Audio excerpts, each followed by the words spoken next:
कि यार मिल भर हम जनुआ आ करे अरजी हो कि यार मिल भर हम जनुआ आ करे अरजी हो। अच्छा तो रहुओ आर्मी लवर बनी। अच्छा वहाँ के आर्मी लवर बतानी हाथ उठाई ऊपर ऊपर हाथ उठाई जे भी आर्मी लवर हो कि नौकरी लगी तोहरा ऑर्डर पर आ भेजी दो देवी माई बॉर्डर पर कि नौकरी लगी तोहरा ऑर्डर पर आ भेजी दो देवी माई बॉर्डर पर कि हमर सपना साकार माई कर दी हो कि हमर सपना साकार माई कर दी हो कि यार मिला भर हम जनुआ करे अरजी हो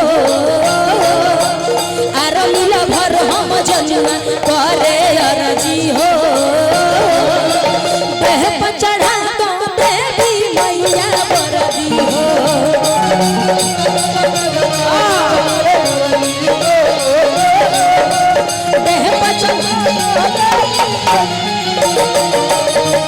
यार मिला भर हम जनुआ करे अरजी हो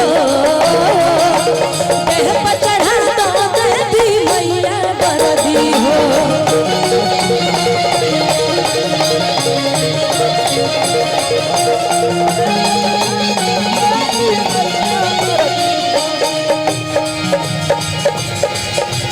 क्या गार्दा कहले जियो हो। अरे तनी अच्छा लगे तो ताली बजा के देह पर चढ़ा तो देवी मैया बरदी हो।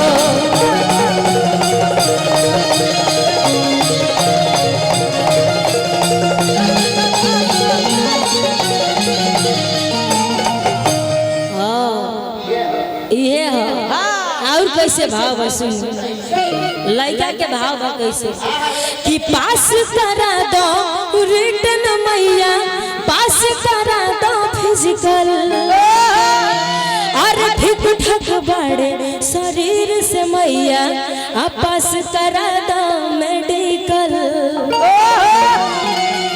कैसे बतानी म्यूजिक के साथ ले कि पास करा दो रिटर्न मैया पास करा दो फिजिकल ठीक ठाक बड़े शरीर से मैया पास करा दो मेडिकल।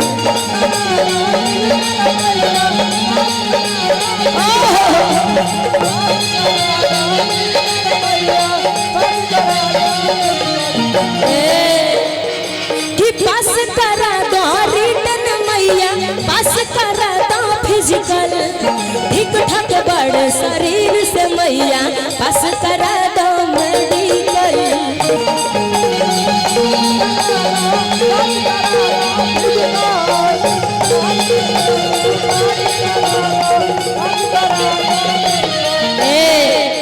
अच्छा हेने के बार में बर्तन हाथ उठाए हम जानता नहीं सब कोई मोबाइल ले लेबा मोबाइल में बिजी।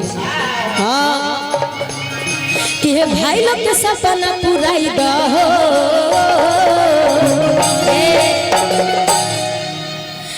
आहे सब भाई लोग के सपना पुराई दो